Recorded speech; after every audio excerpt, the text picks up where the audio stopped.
नमस्कार दोस्तों, आइए जानते हैं कर्मों के अनुसार अगला जन्म किसका होगा। एक बार कुछ लोगों में बहस हो गई और बहस का कारण था कि अगले जन्म में कौन क्या बनेगा। सभी एक दूसरे को कुछ भी उल्टा सीधा बोलने लगे।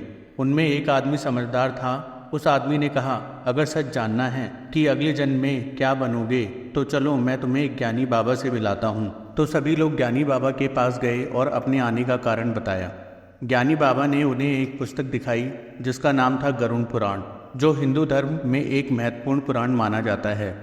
ज्ञानी बाबा ने बताया कि इस पुस्तक में अगले जन्म में कौन क्या बनेगा और क्या कर्म करने से अगले जन्म में किस योनि से जन्म मिलेगा, सब लिखा हुआ है।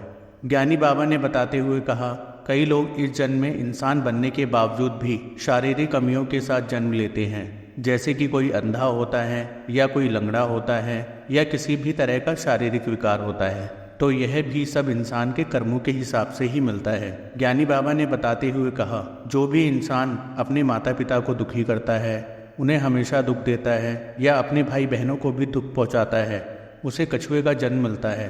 कछुए की उम्र 150 से 300 साल तक होती है, इसलिए उसे इतने सालों तक कछुए के रूप में दुख भोगना पड़ता है। अगर कोई पुरुष अपने आप को स्त्री की तरह दिखाता है और स्त्री की तरह आचरण रखता है या स्त्री की तरह रहना पसंद करता है, उसे अगले जन्म में स्त्री का जन्म मिलता है। जो इंसान अपने सच्चे सगे संबंधी और दोस्तों का मजाक उड़ाता है और हर वक्त उन्हें ताने मारता है और नीचा दिखाता है, ऐसे इंसान को गधी की योनि में से जन्म लेना पड़ता है।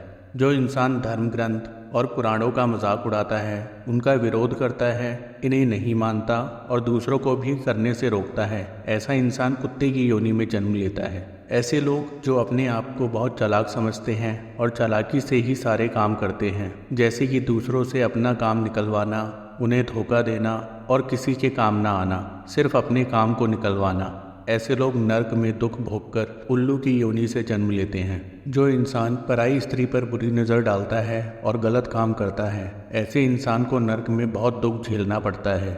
उसके बाद उसे अलग अलग योनियों से जन्म लेना पड़ता है, जैसे कि भेड़िया, कुत्ता, फिर सियार, गिद्ध और बगुला।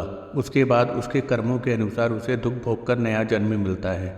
अगर कोई शादीशुदा स्त्री किसी गैर मर्द के साथ संबंध बनाती है तो ऐसी स्त्री को छिपकली, सांप या चमगादड़ का जन्म मिलता है और दुख भोगना पड़ता है। अगर कोई इंसान किसी स्त्री के साथ जोर जबरदस्ती करके संबंध बनाता है तो ऐसे इंसान को नर्क में बहुत लंबे समय तक दुख भोगने पड़ते हैं और उसके बाद उसे किन्नर का जन्म मिलता है।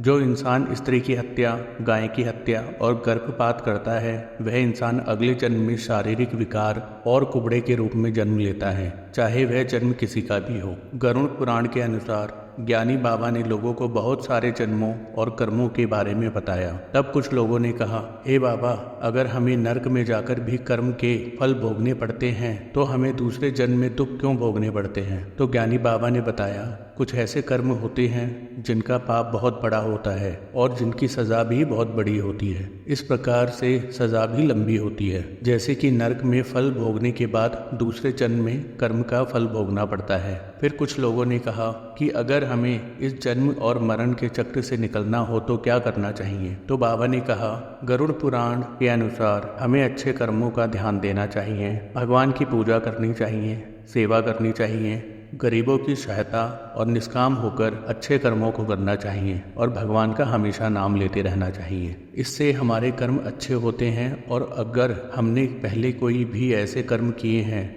जिसका हमें पाप भोगना पड़ेगा, उन कर्मों का फल मिलेगा तो ज़रूर, लेकिन वह बहुत कम हो जाएगा। इससे जन्म और मरण के चक्र से निकलने का अच्छा उपाय कोई भी नहीं है। बाबा ने सबको एक एक किताब दी और कहा, इसमें सारी बातें विस्तार में बताई गई हैं, तो आप सभी लोग अपने अच्छे कर्मों पर ध्यान दें और बुरे कर्मों से दूर रहें और दूसरों को भी ऐसा करने के लिए कहें। सभी लोगों ने बाबा के पैर छुए और गरुड़ पुराण को माथे से लगाकर बाबा से विदा ली। दोस्तों, आज की ये कहानी आपको कैसी लगी, प्लीज़ कमेंट करके बताएं और मेरे चैनल को सब्सक्राइब करें।